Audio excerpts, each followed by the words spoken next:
Welcome to We Don't Have Cookies. If it's your first time listening, I want to thank you for joining us. Today, I have a former pro wrestling manager, an author, some say a con man, and my friend Kenny Bolin on the show. A thespian. Yes. A thespian. I'm in a movie. I do have a movie, DVDs. I have mass-produced recently, and that is the lousiest goddamn introduction I've ever had in my life. Hey, I got Kenny Bolin on the show. Like, you're my best buddy. Like, you're sitting here in the living room with me, and you just introduced me to my mother and father. It's a hell of a lot better than the last one. My fucking name is Kenny the Star Maker Bolin. You find me on Twitter, it's /StarMaker Bolin. You find me on at Star Maker Bolin. You find me on Facebook, it's /StarMaker Bolin. You find me on Yahoo, it's Star Maker Bolin. Or Kenny Star Maker, or something like, fuck, I can't remember them all. So, but no, I'm the Star Maker. My mother doesn't even call me Kenny Bolin. She says, "Sir, may I please have some money?" That's what my mother says. Now, and I say, "No, ma'am, you cannot." Are we the only comedy podcast that you come on? I know you do a lot of wrestling shows. Well, that sounded dirty. The only comedy podcast I come on? No, I'm not David Spade. I don't come on Rob Lowe's picture like David Spade said the other night. That's disgusting. Well, it is, but David Spade admitted that he had done it. Oh my God. He says, "I remember when I come across Dave Spade's headshots. Literally, I come across his headshots. He's a good-looking man." And that's what David Spade said. Have you not seen the Comedy Central roast of Rob Lowe? No, I've seen. You want to see mean motherfucking comedy at its best, and a shitload of people that fucking despise Ann Coulter with a goddamn passion. That's the show to watch. I did see a clip montage where they really tore her up, man. Well, you and I got to be pretty good friends because you thought that I had what it took to be a comedian. Oh, hell yeah. You thought that I could do stand-up, and I said, well, there's just one problem. I can't stand up. But Ann Coulter, apparently, this is what I heard, and for those of you that haven't seen it, I highly recommend this. This is one of the worst verbal shoot bashings. This is all shoot, guys. I've been around the wrestling business a long time. I know when you're playing with somebody, and I know when you're shooting on somebody.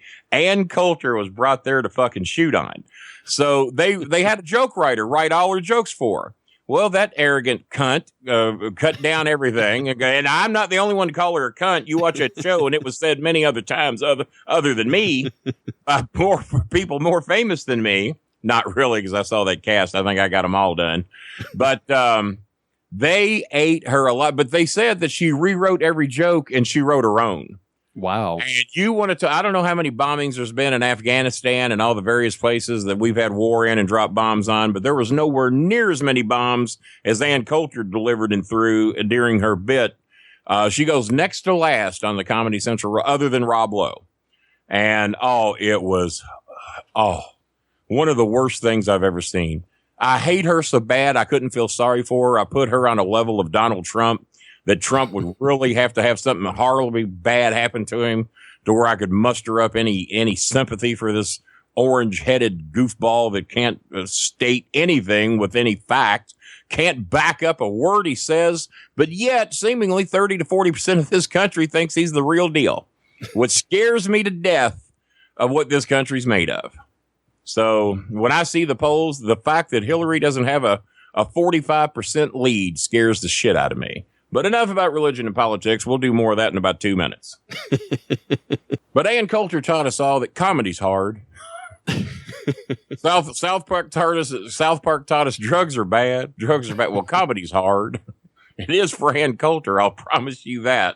Now, if you love comedy, you have got to see. And yes, of course, it's they bleep the F word, and that's about it. Well, speaking of religion, you had we were. You had an incident not too long ago where you. I never had an incident because I'm never in church. So what do you mean I had an incident? Well, you were in the hospital a while back for your heart. It didn't have a steeple on top of it. So where are you going at with this? Well, while you were in the hospital. Well, you know what it was. Goddamn, you got me. I was in Baptist East Hospital. See?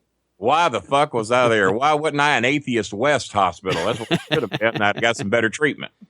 You know, okay, you got me. All right. I was in a church hospital. That'll fucking teach me. Well, I said something on Facebook. I'm not a religious guy. You're not? No. I mean, I would have assumed you were. People assume I am because I'm so kind and giving and lighthearted. That's why they think same with me. Yeah, well, go with me too. You seem to be a nice guy. Yeah. You couldn't possibly be an atheist and be a nice guy. I mean, come on, they're the devil. Well, the last person I had on the show, he's a minister. And he's well, that's ironic because the last person I had on the bowling alley was a minister, known as the sinister minister who hates religion. So our shows are kind of parallel here, it seems. Yeah, we need to do a joint broadcast sometime. I don't do joints. I don't smoke. Oh, that's a shame. Yeah, I do. Well, that's what a lot of people tell me. Well, the preacher asked me if I believed in religion, and I told him I'm atheish. Yeah, okay. All right, I'll accept that. Atheish. I like that, as a matter of fact. Mad I didn't come up with it.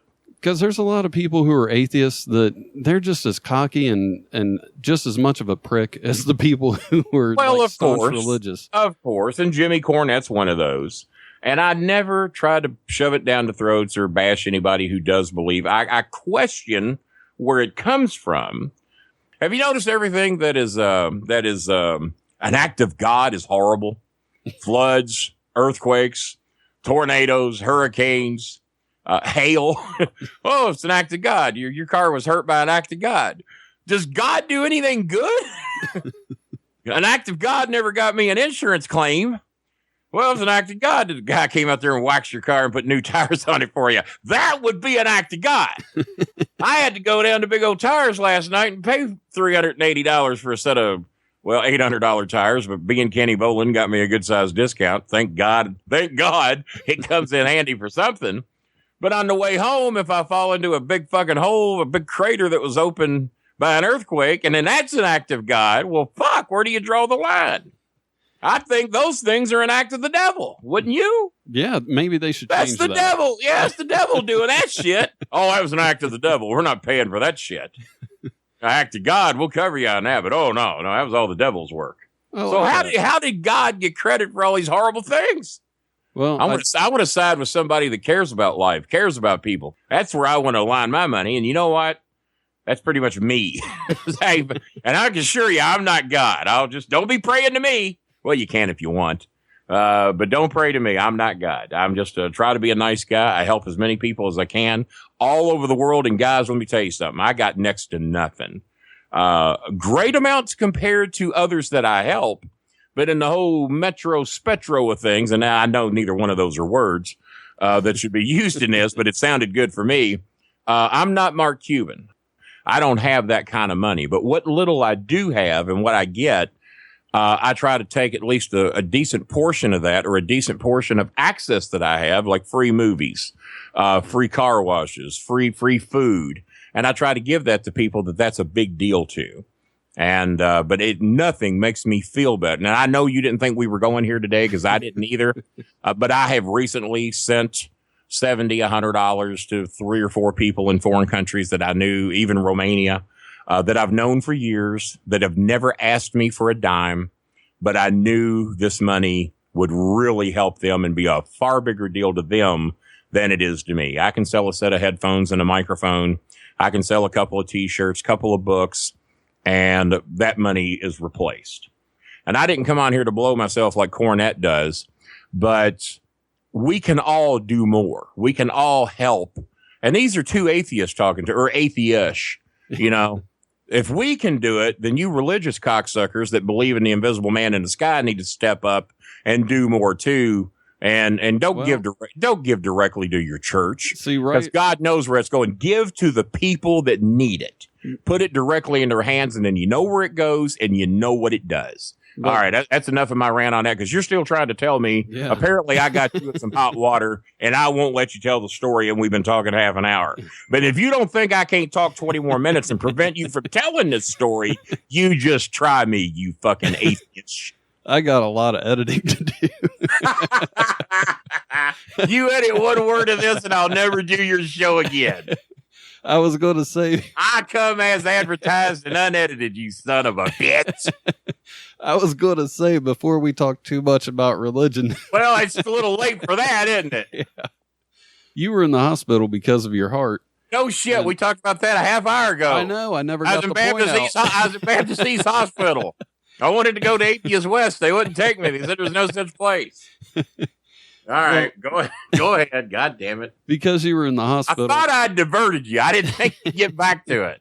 You're staying on you're a good reporter. You're staying on your shit. If more people would interrogate Donald Trump like this, you dumbasses wouldn't be voting for him. Because you were in the hospital, I'm not a praying person. So I just threw out on Facebook, if anybody out there is, send a few Kenny's way because he really needs it.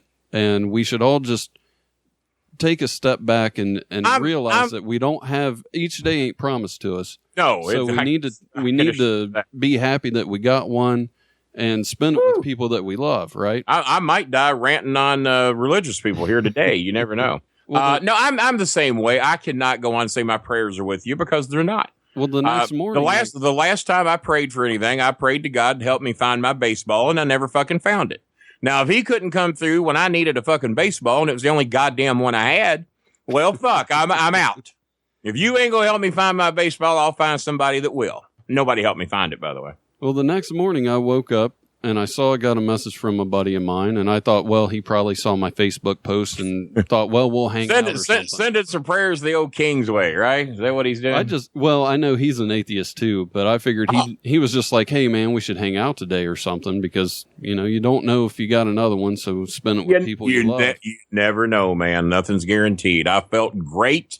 I felt like $1 million like I do today. And then the next day I was wondering, matter of fact, they said if I'd have been 4 hours later calling the meat wagon that I might not have had any more days left. Well, that's how bad it got. I was pretty upset you were in the hospital, Well, you were. You should have been there. When I saw the message, it was this asshole saying, now, wait a minute. He's an atheist and an asshole? Oh, yeah.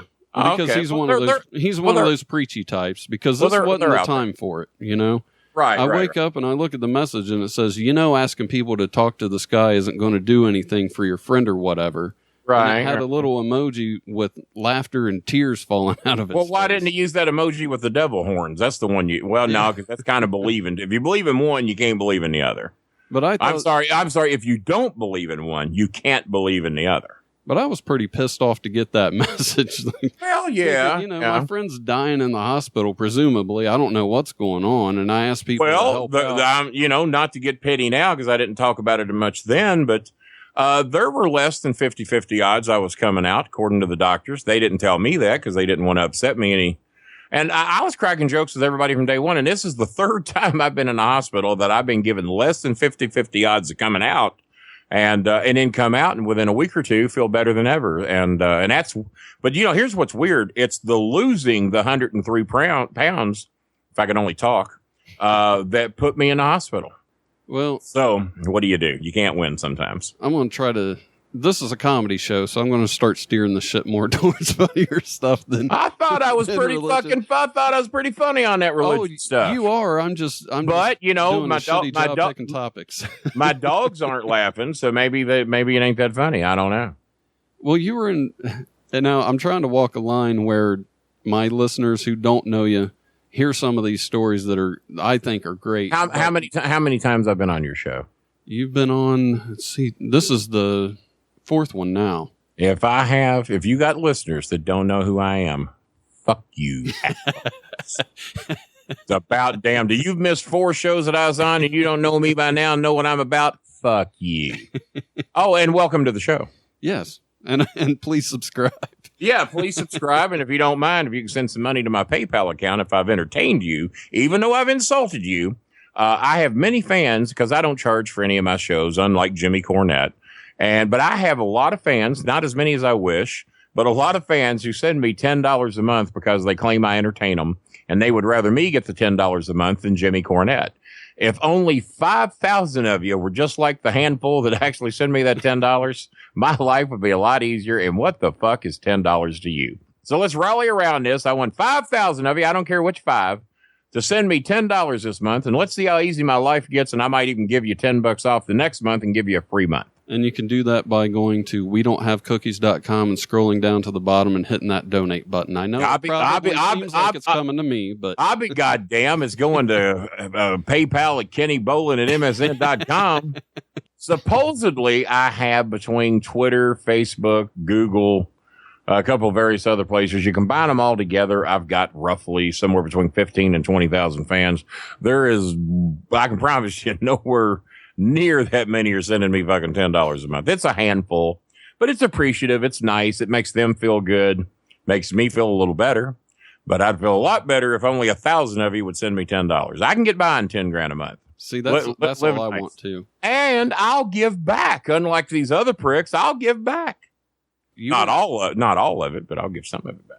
You had a surgery a while back. Now, this is a few years ago. Well, that's a lie, because I don't recall ever having surgery in my life. Where are you going with this, and why didn't you do your homework? No one's ever cut. I swore it was, but... well, tell me what happened, and I'll give you the truth of the matter. Obviously, you can't do your research. This is a hell of a story for anybody. Right. Or I can go along with it and just pretend it really happened. So what do you got? Well, maybe it wasn't a surgery, but you left the hospital. You had to live with a friend. And you sold him his own furniture to pay for your rent. How the hell did you do that? Well, here's what happened there. That was when they discovered that I had an irregular heartbeat. Okay. And what they did is that they put me in the hospital for 17 days at the University of Louisville. They had me, this wasn't pleasant, they had me hooked up to a catheter, and they drained 200 pounds of fluid from me in that 17 days.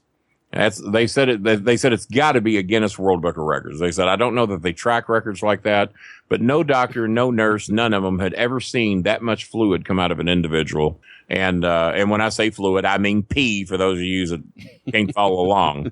And, but 200 pounds in 17 days. And on the 16th day, they shocked my heart back into rhythm. So not surgery, but my heart was shocked back into rhythm, and a lot of piss was drained out of me. Not quite surgery. No one cut on me. And I call that. Now they're going to cut on me a little bit when I go in for weight loss surgery, but even those are 4 small incisions. So it is called surgery. It's called gastric sleeve surgery. And they make 4 small incisions. They said it takes about a month to 6 weeks to heal. And, so maybe you just saw into the future. Maybe you saw into the year 2016, maybe. But how did you sell your friend his own furniture to pay for your rent for staying with him? I'm trying to recall how I did that. I had him sell his own furniture. Well, what happened is that he sold his furniture. And he says, what I'm going to do is I'm going to sell that furniture. And then I'm going to take that cash and I'm going to buy your furniture because your furniture is better than mine. So he sold his furniture, I think, for $900 or whatever it was. He handed me the $900 cash when he did it. He sold it on Craigslist. And then he bought my furniture for $1,200. And it was a sofa, love seat, ottoman, I think some audio equipment that I was getting ready to upgrade. And so for $1,200, he got a lot of stuff. And it actually cost him $300 out of his pocket. It's this Rob Dickin we're talking about, who was the former host of the Bolin Alley. Jimmy viewed it as, now, how did you phrase it again? Let me hear how you phrased it, and I'll tie it all together. That's exactly where I got it from, was from Jim. I'm sure he loves to talk shit. Yeah, he said you sold somebody that you were living with their own furniture to pay for your rent for living with that person. Okay, that's in a roundabout way correct. Because he handed me the money, he bought my furniture. But he was always behind on his bills. I said, well, I'll tell you what I'll do. I will buy my furniture back from you, and that will give you some cash. My furniture now becomes mine again, and then I will sell it elsewhere to get that money back. So, in true Bolin fashion, I said, how much did I give you for that furniture? He says, well, I gave you $1,200. I said, but you gave me $900. I said, okay, let's do the math here. Well, you've had it a few months, so there's some depreciation there. So here's what I'll do. I pay you $200 a month to rent your room from you. So what I'm going to do is I'm going to give you $800 back for the $1,200 worth of furniture. And my rent is paid up for the next 4 months. The furniture comes back to me, and my rent is paid up for the next 4 months. Deal or no deal? Well, he said deal. So that was how I basically sold his furniture back to him, because I resold the furniture once again and sold it for $1,200 and put it on Craigslist. So that is kind of how that story got told.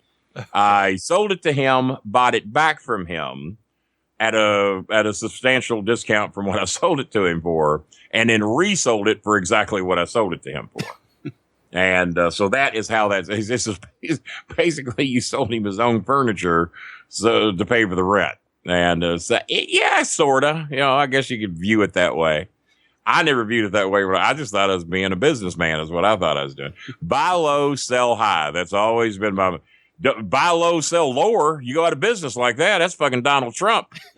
I don't do that. I buy low, sell high, and in some cases buy low, sell a little bit higher. Well, there was a kind of an incident like that where you got your son a car for his birthday.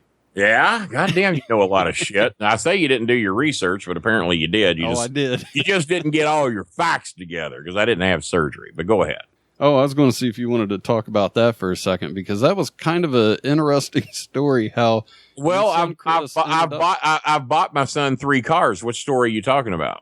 You got it for him for his birthday, and then somehow or another he ended up paying for it, even though it was his birthday gift from you. It was maybe a year ago.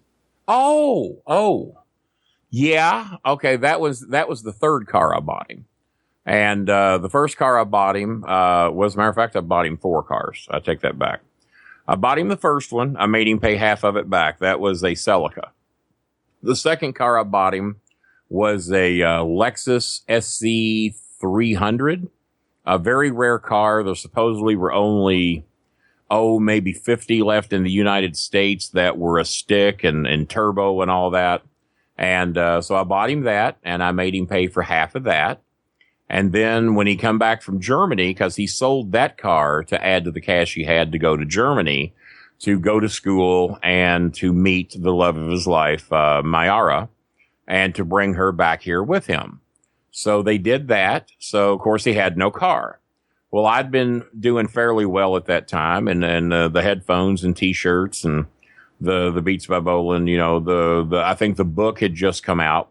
So some found income was coming in that I wasn't used to having. I said, well, you know what? He's back. He's getting married. What the fuck? I'm going to buy him a car, and we'll put a $3,000 limit on it. We'll let him find. So of course he finds one for $29.90. And, so I buy that car for him, and that's your wedding gift. You don't owe me a penny. Well, then he wrecked that car. It wasn't really his fault. He got hit head on. Leaving, it looks bad. He was pulling out of the Hand Job Heaven parking lot. You probably heard about us talk about Hand Job Heaven. I think we covered that story on one of the episodes with you. Somebody made the greatest picture of that. They made this big luxury looking hotel and all kinds of people leaving happy, and they put the sign up and said Hand Job Heaven. And it looked like a 5-star hotel named Hand Job Heaven.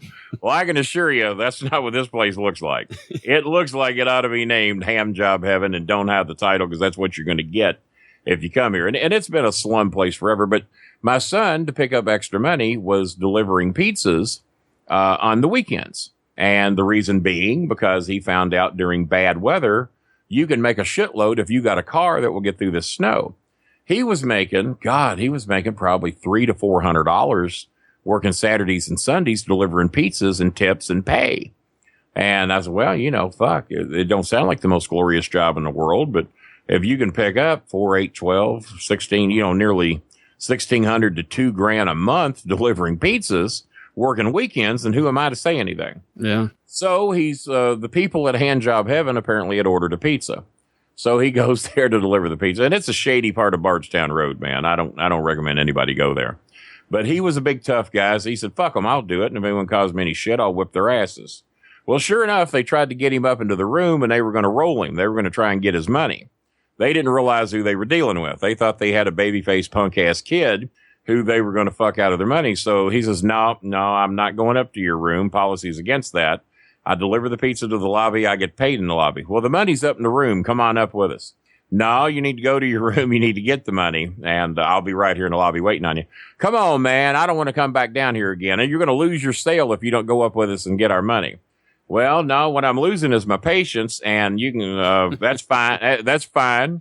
I can lose it. I'll buy the goddamn pizza myself and eat it on the way back. I'm not going to eat anything. I'm hungry. I'm not going to lose anything. I'm hungry anyway. So I'm not going up to your room with you. So they're starting to get a little mouthy about it. And then Chris, there was like 3 of them there, but none of them were very big. And of course, being in the lobby, Chris was pretty goddamn sure they weren't packing guns or knives at that time. Not that they didn't have access to them. So he says, so they're getting a little mouthy with him, and they want him to go up in that room because they're going to rob him. And it's known for that. So he said, well, here's how it's going to go, guys. He said, I'm going to grab this pizza and I'm going to go to my car, and you guys are going to step aside and you're going to let me out of this lobby because the hotel clerk ain't doing shit. He says, or I'm going to put this pizza on the lobby counter, and the 3 of you are all going to have something broke by the fucking time I leave. And if you don't think I can't do it, one of you step up and try me. Chris was a legitimate, and still is a legitimate fucking badass. You do not fuck with Chris.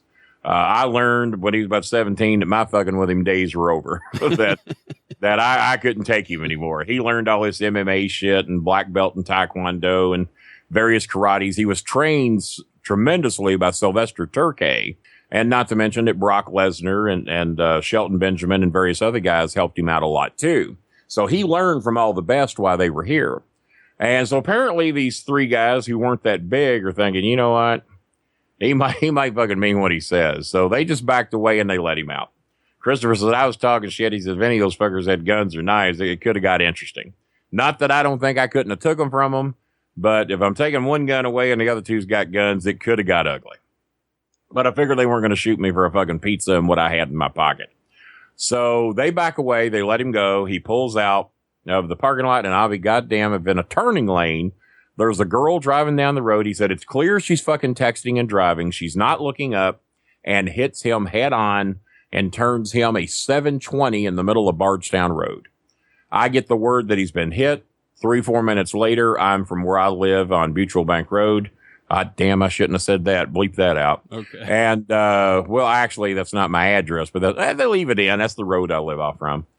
I drive down there, and there he stands, and he hit his head real bad on the windshield, and he's a little bit fucked up, but he's so mad he doesn't realize he's in any pain. He's not bleeding, but he did bang his head real bad on the windshield. Well, I'll be goddamn if they didn't rule against him. They said that he was in the wrong lane.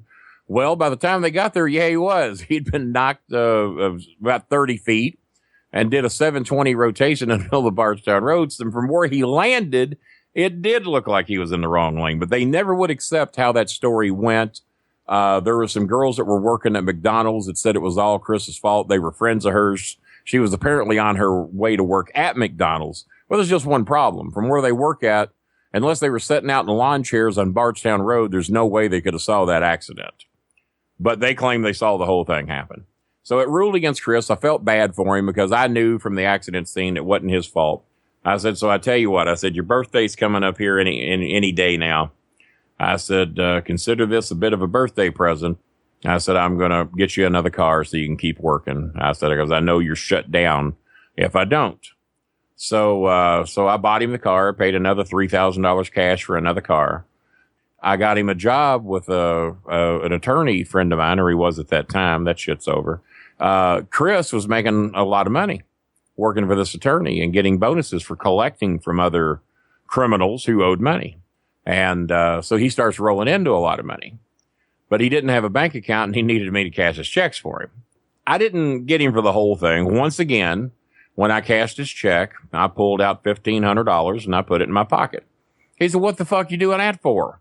I said, well, Chris, I said that it was a birthday present. I didn't say I was paying the whole thing. I'm paying the down payment and your first 3 payments. This $1,500 is mine. You got a problem with it, you let me know. I said, because I'm pretty sure that I can file a lien on this car for all the money you owe me, and I'll have it tonight. So he wasn't real happy about it, because for his birthday, I took $1,500 of the $3,000 check he had to cash. He better be glad I didn't take the whole goddamn thing, because it did cost me $3,000 to get him that other car. So in a roundabout way, yes, I did charge him for the car that he thought was a birthday present. But he still got to keep the other half of the car. And trust me, I never did collect that other $1,500. He knew better than to ever hand me a $3,000 check again. Well, I got another car-related question for you. Sure.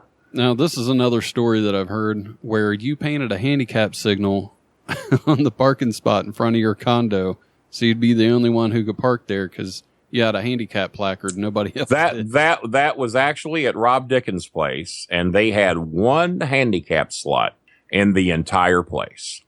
One. So, and they weren't going to put another one in. They said there's one in front of each building. I'm sorry, the lady that lives here, she gets that spot. I said, but I'm handicapped too. Well, you're not on the lease. And you know what? I wasn't. I was in the hospital. So when Chris and Rob went and got that place, my name wasn't on the lease. It was a gentleman's agreement. I'll pay my share. I'm not worried about my name being on the lease. I'm not concerned about it. So because my name wasn't on the lease, they wouldn't give me a handicap slot, and really didn't act like they were going to anyway, because they said one handicap slot per building. Now, how the fuck do you do that? What if you got 3 handicapped people in one building? Don't they deserve 3 handicap slots if they're paying rent and live there? Aren't they entitled to one slot? So the office was to the back end of the fucking place. We were at the front end. We knew that office rarely ever saw that building, and plus that building was always at capacity. There was really no reason, unless maintenance was to come, and maintenance wasn't going to pay no attention, that what I was about to do was going to be done. So I called my buddy Jerry. Jerry was the maintenance man at Willowbrook Apartments. That was the first time I'd ever moved into an apartment since being in the wrestling business. That was when I liquefied and started living a lot cheaper, didn't have roommates anymore, didn't rent to wrestlers anymore, and lived a far stressful life. Well, part of his job at Willowbrook was painting the handicap slots in front of apartments that had handicapped people living in them. Well, he's a dear friend of mine, and he's the one that talked me into moving there to begin with at Willowbrook. So I said, what are the chances that when you get off work at 5 o'clock, I said, the office over here closes at 5. Why don't you show up at about 5:45 to be on the safe side? And I said, and I'll get you dinner for 2 at Golden Corral, which is about a $35 value, especially when it's all you can eat prime rib.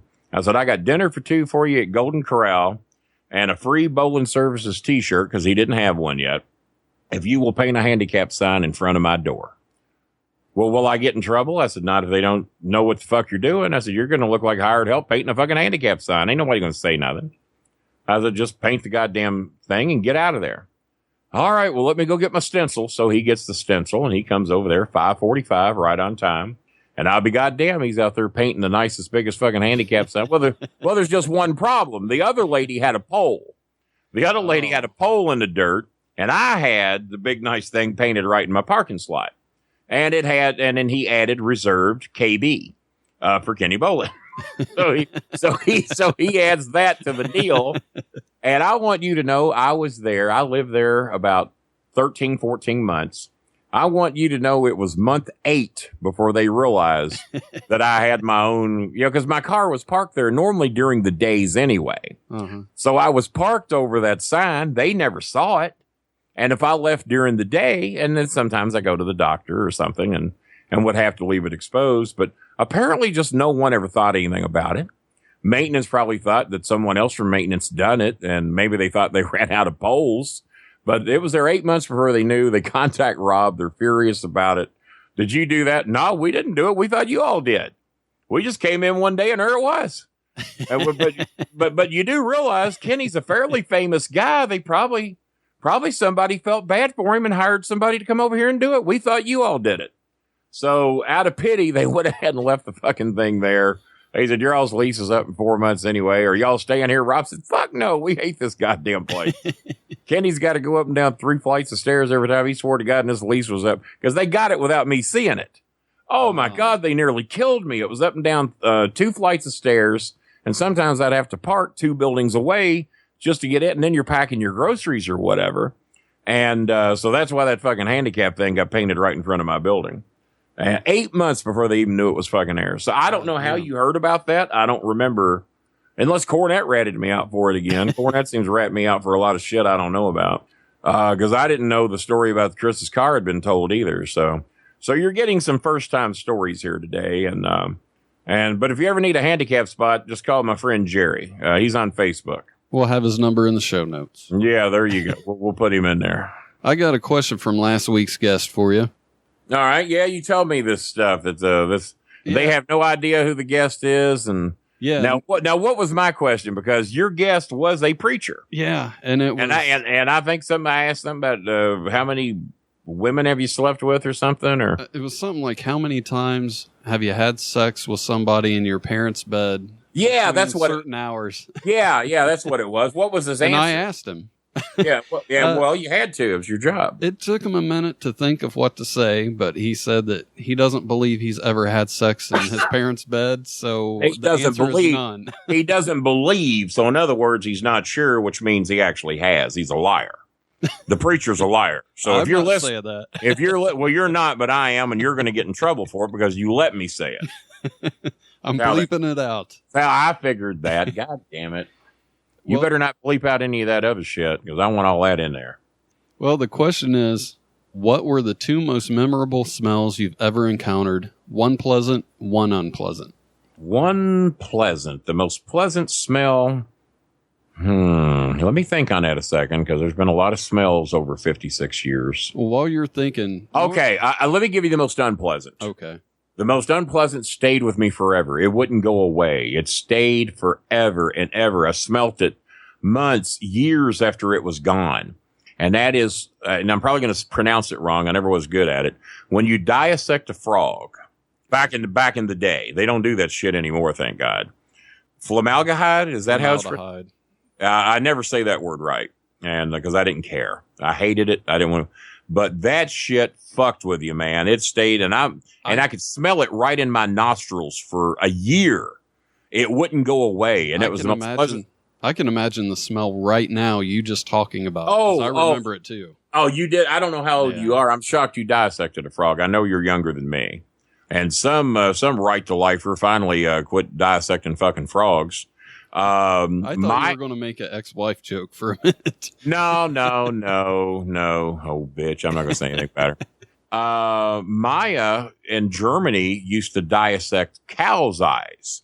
And I remember yelling at her. She was texting me in class, and I'm yelling at her and texting, "You heartless fucking bitch, cow eyes. Do you realize my dog," because she hasn't met my family or my dog. "Do you realize I have a dog named Moo Cow? You think I'm going to let you name Moo Cow and you're laying in your classroom dissecting cow eyes? You heartless bitch." And she starts laughing hysterically in class. She can't stop laughing because I'm ripping her a new asshole for dissecting cow eyes. And I'm not going to let her anywhere near my dog. So the teacher comes back. What is so funny? What are you laughing about in the middle? And she shows her the text, and then the teacher starts laughing, and then told Maya she had to leave the classroom. She was being a disruption to the class. But even the teacher got a kick out of it. But then she was pissed when she found out I was American because her teacher did not like Americans. So Chris personally went down to meet this lady, and she despised Chris too. A German teacher that despised Americans. So Krister would go down there purposely to fuck with her and to irritate her. And he'd sit in class with Maya. And apparently there wasn't much you could do about it. As long as you weren't being disruptive, they couldn't say anything if a parent or even a boyfriend, which, Chris was about 9 years older than her. So I don't know what they thought. Maybe they thought it was her uncle. But they could not be made to leave the class as long as they weren't being disruptive. Did you got a pleasant smell? Pleasant smell. God, the most pleasant. You know what? The smell of the state fair is probably the most memorable. I won't say it's exactly the most pleasant but the smell of the state fair, the smell of the corn dogs, especially the smell of cotton candy. And I'm not even that big of a fan of cotton candy, but nothing smelled like a state fair. You could blindfold me and drop me out and I'd know where the fuck I was. Even at 8, 9, 10 years old, you knew you were, and I always looked fun. It was always fun to go to the state fair. That was always held for whatever reason in LaGrange, Kentucky. No, I'm wrong. That was the Oldham County Fair. The state fair was always held at the fairgrounds in Louisville. I got my fairs a little backwards. The state fair was fun, but it didn't quite have the coziness and the carnival smells and the cotton candy. The smells were different because the state fair is just so fucking big. And a lot of it's indoors. Well, the county fairs are nothing like that. Have you ever been to a county fair? Yeah. So you might have a bit of an idea what I'm talking about, but the smell of them back in the 60s is even different than how they smell today. For whatever reason, it's different, and I don't know why. So that's an interesting question. I'm glad you asked me that because I'd hopefully forgot about the fucking frog, but now you fucked that up. And, but the pleasant smell of a state fair, even though I do love the smell of pecan pie. I love the smell of Clarksville seafood. And the next time you have me on, the Clarksville seafood gig is over, and it ended ugly. And I haven't told it anywhere yet. I might save it for you, or you'll get a refreshed version from whatever we tell on the Bolin Alley when and if we tell it there, or we might even tell it on the JCE because he's scared that I have fucked Clarksville seafood up for him too. But they made the king mad, and it's going to be a lengthy story. And the next time you have me on, we will probably talk about that if the people want to hear about it. After this week, the next 2 weeks, I won't be on the radio show, so we could do a bonus episode and tell the story if you want to. Well, maybe we'll do that then. Let's see how they like this episode. When's this going to be up and running? This will be out on Monday. Out on Monday, and make sure to send me a link to it. I'll make sure my fans get a copy. I get a copy, like I'm selling the CD already. Well, I will be if you give me a shot. And so, yeah, let's see what they think about it. And let's see if the fans want to hear the Clarksville seafood story. Okay. For those who really know me, know this is a big deal. But as it stands right now, I will never eat Clarksville seafood again. Well, I want to get a good exclusive so I can get all your fans over to my side of the woods. All right. Well, I'll hold off on it. I'll hold off on it then until I tell it on your... And we'll even advertise. Kenny tells the demise of Clarksville seafood. Hell yeah. That sounds great. Yeah. Oh, it's a big deal, man. It's a big deal because I didn't... But then again, I'm having surgery, so fuck them. I wasn't going to get to eat much of it anyway. Well, But I went out with a bang. We'll just say that. I went out with a bang.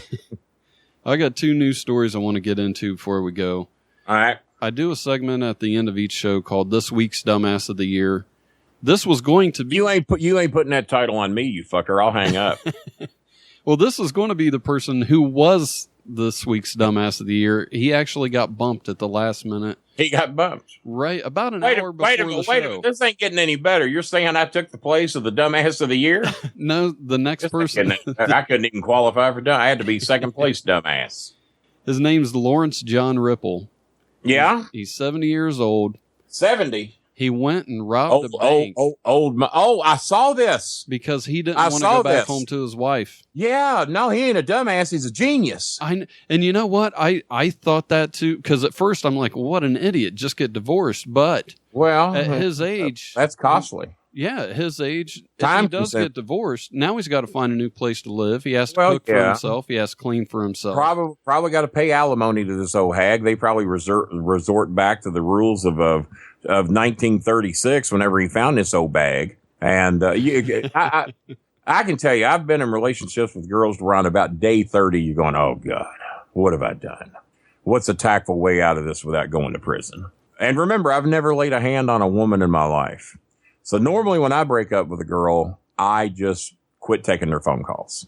But one outsmarted me. We didn't speak for 4 months. I ducked her calls every day. But she outsmarted me once. She called me from a friend's house. And another number lights up and that I knew wasn't a bill collector. And I'm going, or a telemarketer. And well, hell, who's this? Well, let me see who this is. It's her. It's Rhonda. We haven't spoken in 4 months. Who is it? This is Rhonda. Rhonda, how you doing? What's up, Rhonda? Oh, honey, it's just been a long time since I heard from you. Are you okay? Yeah, I'm all right. Months? Jesus. Yeah, I'm all right. I just been busy, honey. I just been swamped. 4 months. Well, I was just hoping everything was okay. Oh, and I ain't got the guts to say it. Oh, everything's fine. I just been busier than hell. I'm sorry. I've tried to call you a few times, just, never got through. Bullshit. But I ain't got the guts to break up with the girl. I can't do it. I just, and even back in my good looking days, and yes, folks, if you go back, I wasn't a bad looking guy from, age 42 on back. I wasn't too bad. And then I got fat, but I'm still the best looking fat guy in America. I'm proud to say that. And I dare any fat man that was ever near 600 pounds to argue with me, and they won't because they're all dead. So, or fat and 56, I should say. Find me a 600-pound man who's 56, and I'll argue with him.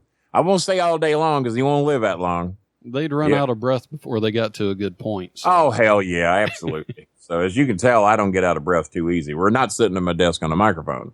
So where was I going with this? What story was I telling? You were telling the one where Rhonda was on the phone with you? Yeah, Rhonda's on the phone. So believe it or not, I got out of this without really ever having to see her, because apparently I got busy again and realized, well, you don't answer that fucking number. But it took her 4 months to think to call me from another number.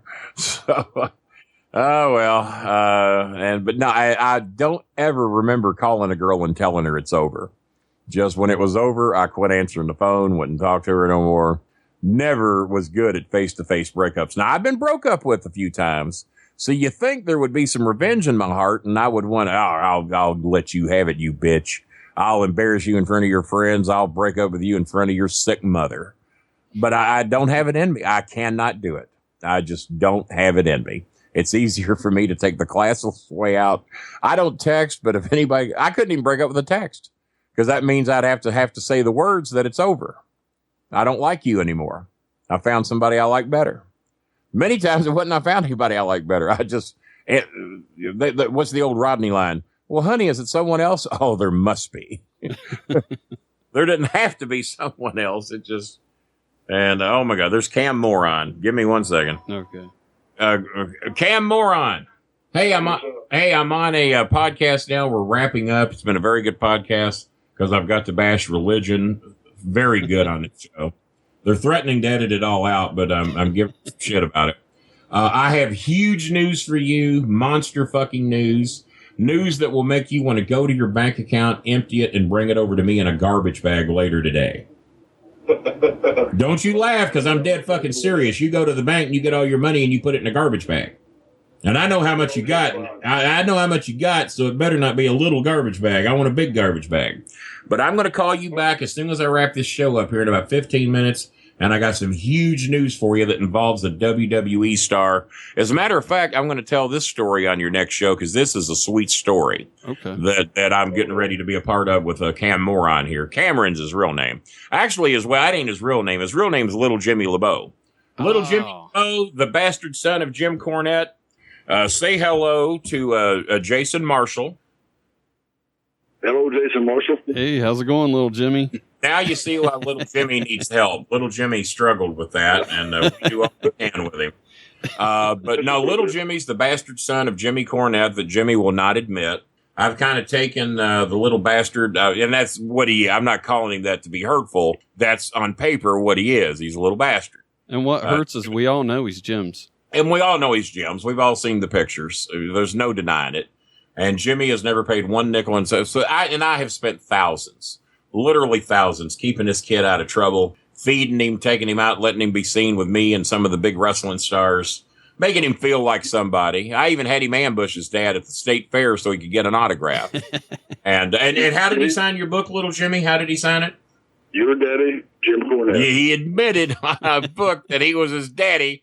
And what he didn't know is that crooked lawyer Tim Dennison I used to deal with, he used that as binding, and we think we're actually going to get some money out of Jimmy because he wrote it in his book and called him his daddy. Well, I hope so. It's well earned. Well, it is well earned. How old are you now, little Jimmy? I'm 34. 34 years old, and his daddy's never given him a fucking dime. He didn't even give him the autographed book. I had to sell little Jimmy that book, and then he went down and had to pay another $25 from Cornette to get it signed. Now is that right? Even if he signed over Castle Cornette, it wouldn't. If he signed over Castle Cornette, he would have to sit back and wait for payments to come to him just to get even on what Jimmy owes him. Mm-hmm. Castle Cornette's worth a few bucks. I think Jimmy's financed to the gills in that, though. He's made a lot of bad business decisions. I think Jimmy owes. I think he's never given a dime to the Bastard Foundation. No, he hasn't. You came up with the Bastard Foundation, as a matter of fact. I did, as an easy way to show that this charity is legitimate. What were the actual letters of the Bastard Foundation? Tell that to everybody. The Bolin Alley Scholarship, Trust, and Recreation for Delinquents. There you go. The Bastard Foundation. Why we haven't posted that on Facebook to start collecting money? We're going to do that, little Jimmy. I think there's people out there that will give to the Bastard Foundation. We haven't asked the people. It's like church. They give money because somebody asked for it. Well, if the bowling alley's not a religion, I don't know what is. And we're not a cult. We're not the cult Cornette. We're an actual religion. It does good for people. I was talking about all the good I've done for all the many years, and you're part of the good I've done. I mean, You got to admit, your life has changed since you've known me. In this religion, you actually do pay taxes, unlike the other ones. Oh, fuck that. I don't want any part of that goddamn religion. Fuck, I'm out. I'm out. I didn't realize we had to pay taxes. Fuck. I've gotten by since 1974 not paying taxes. Dinwiddie Lampton taxed me, I think, $8 on the first check I got, and I lost my fucking mind. I said, you taxed a 14-year-old kid? Well, you got a social security number. And that little fucker taxed me. Dinwiddie Lampton, an insurance mogul. And I used to work on his horse farm. Go ahead, little Jimmy. You can always funnel those funds that you get through the Bachelor Foundation and count them as charitable donations. Boy, just little Jimmy's ahead of the game, and he's always got a plan, don't he? He's a thinker. Little Jimmy, well, there's not a lot of people call him a thinker. Let's not get carried away. Let's don't get carried away. Well, you know what? Let's go ahead and. Did you have a final question for me? Or are we done? And I was going to go over one more story with you real quick. All right, one more story before we go. Little Jimmy, you might as well hang on for this, unless you're busy. Yeah, right. I can hang on. This is this week's dumbass of the year. The dumbass of the year, not you, little Jimmy, not this time. It goes to two people. It goes to two. The dumbass of the year goes to two people. It was true.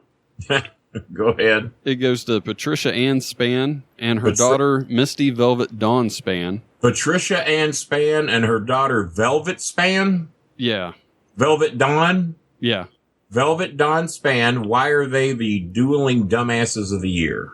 Because they have been arrested for incest after getting married. They have been arrested for incest after getting married, little Jimmy. Did you hear that? You shouldn't even hear shit like this.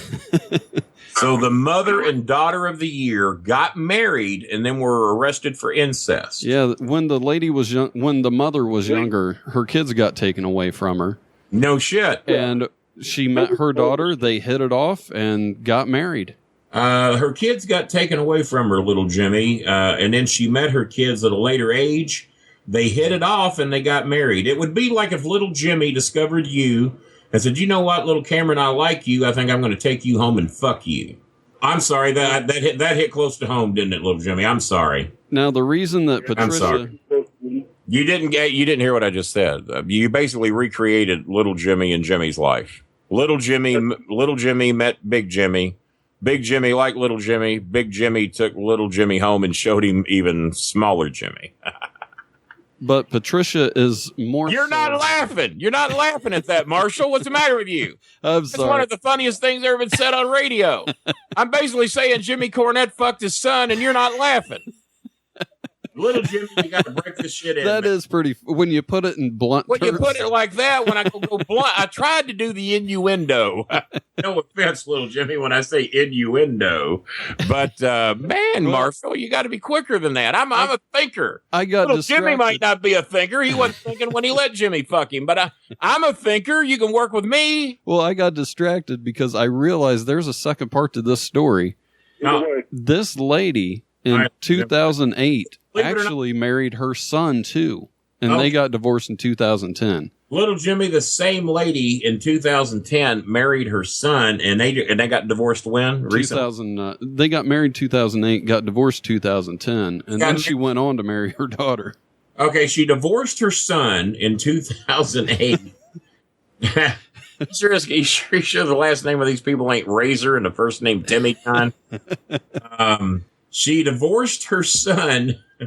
You got to admire her ethics. She divorced her son, little Jimmy, to marry her daughter, who were both taken away from her as children. She discovered them at a later date, and they hit it off. So she got tired of fucking her son. She decided she wanted to fuck her daughter. I'm just putting it in terms that little Jimmy can understand. No offense, little Jimmy. Don't take that wrong. You do goddamn good for what little God gave you to work with. I just want you to know that. That's true. No, but that's true. Little Jimmy ain't offended by this shit. A lot of people get their feelings hurt when you basically call him a barely functioning, blithering idiot on the radio. But little Jimmy don't get offended by that shit. He's a good guy. But that's why I got distracted when you were telling your cornet thing, because I was kind of surprised that this has happened to her before. Yeah, it's happened to her before. But she got away with it because they got divorced before anybody figured it out. Me and Cornette have a motto, and we'll wrap the show up on this. Incest, a game the whole family can play. And apparently she took that literally. So, I don't know. So she didn't divorce the daughter. They got arrested. And they're probably put in jail now to where they're probably banging each other as we speak. Probably. Well, shit. Little Jimmy, there's hope for you and Daddy yet. If y'all get arrested, y'all can fuck each other in a jail cell right here down at the Louisville jail, right down there in Louisville, Kentucky. Now, just to defend Little Jimmy, he don't fuck Big Jimmy. Big Jimmy fucks Little Jimmy. He's a taker, not a giver. Well, with that said... God, this is a filthy show. Play this for your preacher. With that said, is there anything you would like to plug? Little Jimmy, it's time for us to plug stuff. Little Jimmy's working on a memoir, a book, right, Little Jimmy? That's right. Have you got a release date as to when your book's going to be ready? Not at this time. Yeah, he don't write very fast, guys. So this could be a while for Little Jimmy's book comes out. We're looking at the beginning of 22. It took his dad 30 years to come out with that Midnight Express book. It did take his daddy 30 years to write the Midnight Express book. It sure did. Little Jimmy, I don't know you got 30 years to get this thing out. Here's what we'd like to plug. If you want to buy some of my shit, and it's good shit, Jason will tell you that. You go to Twitter, contact me there if you're only on Twitter. I prefer to hear from you on Facebook where you can actually say some shit to me. And it's /StarMaker Bolin on Facebook, @StarMaker Bolin on Twitter. If you can't spell StarMaker Bolin, fuck you. I don't want your money. Let's see. We got my book for those are autographed and shipped for $25.95. Some of them even have Jimmy Cornette's autograph in them. Little Jimmy LeBeau signed a few. Ma Bolin signed some. A couple of the dogs have even signed them, and Biscuits and Gravy Razor signed a few, but let's face it, he just puts an X. He don't know how to write. And people should be sure to buy 2 copies of the book. That way, when they finish reading the first one, they can read it again. There you go. And I think Jason had a good idea, Little Jimmy. He says the fans should buy 2 of my books, and that way, when they get done reading the first copy, they can pick up the second one and read it again. That's true. That made sense to Little Jimmy. He's with you on that. I think Little Jimmy might come over here and buy another book today, to be honest with you. I'm hoping that can use the sales. But the books are $25.95 shipped. My T-shirts, the BS logo. If you've ever seen me, I can assure you, you've seen the BS logo. They're $25.95 shipped. We've got the new, if you like how I sounded on this radio show today, these are the Bolin Media microphones that have just come out. I haven't put them on Facebook yet because they've been selling so good by word of mouth. I want to make sure I have enough to meet demand.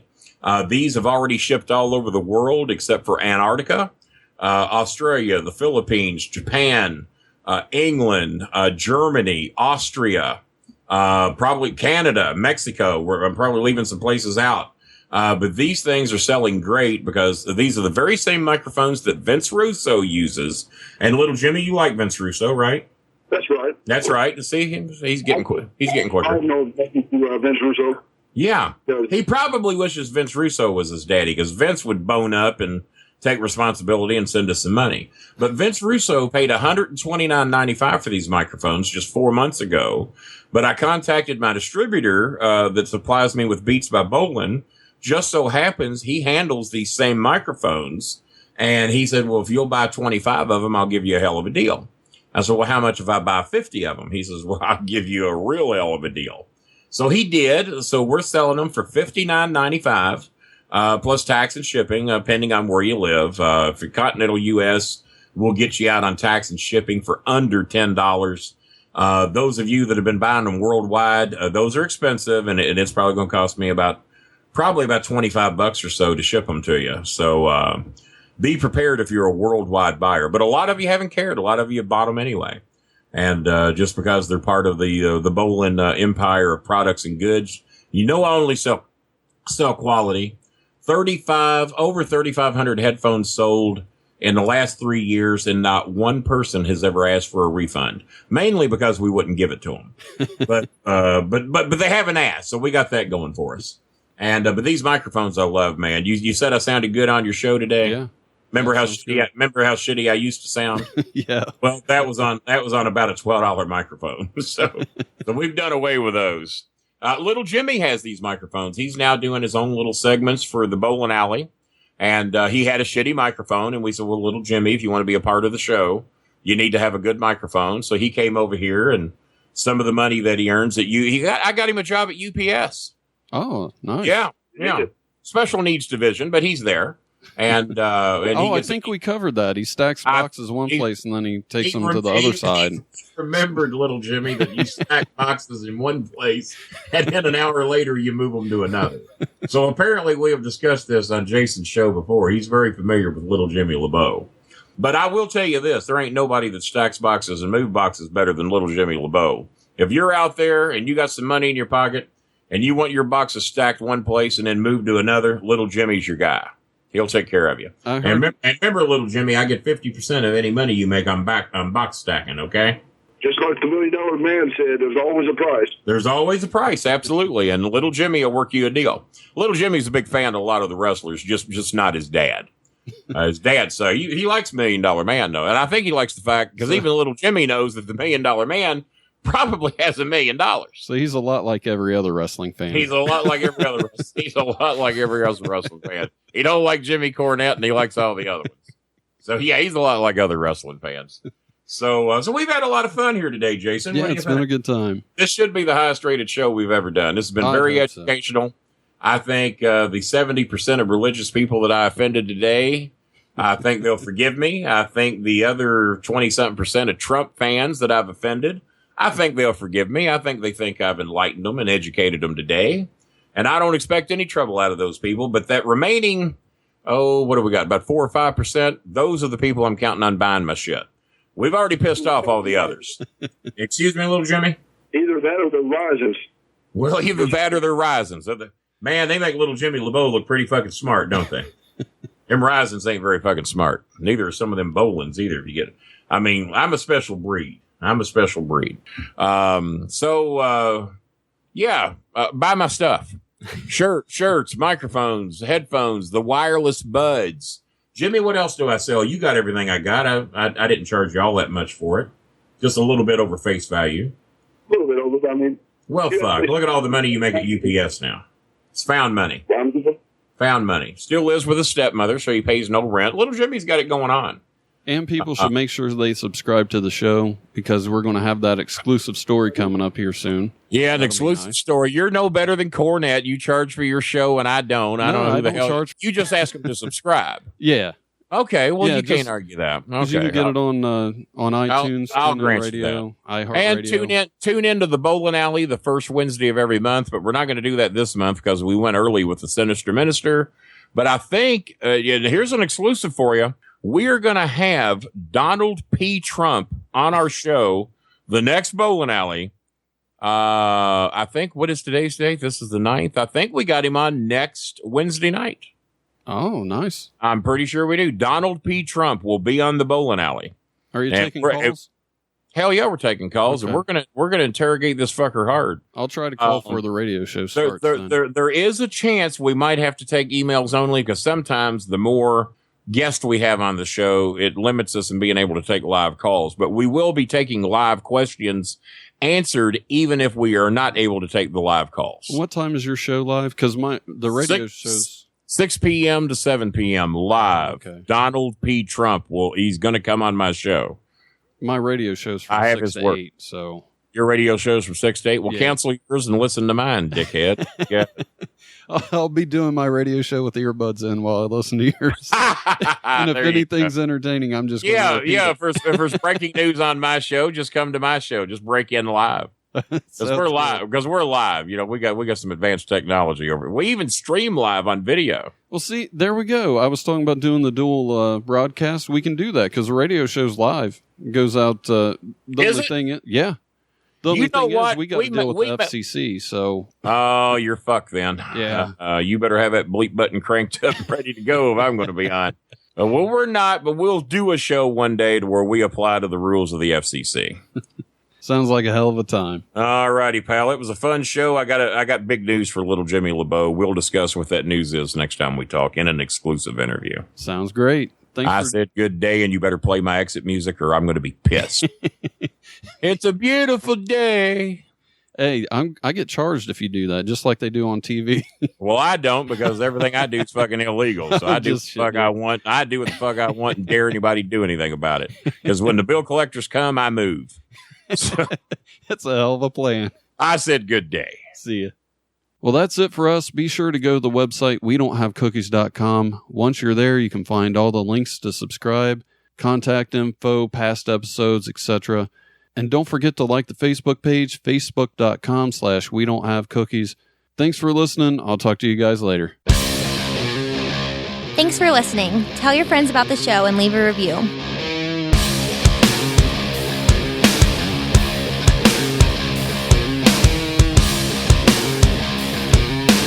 If you got listeners that don't know who I am, fuck you.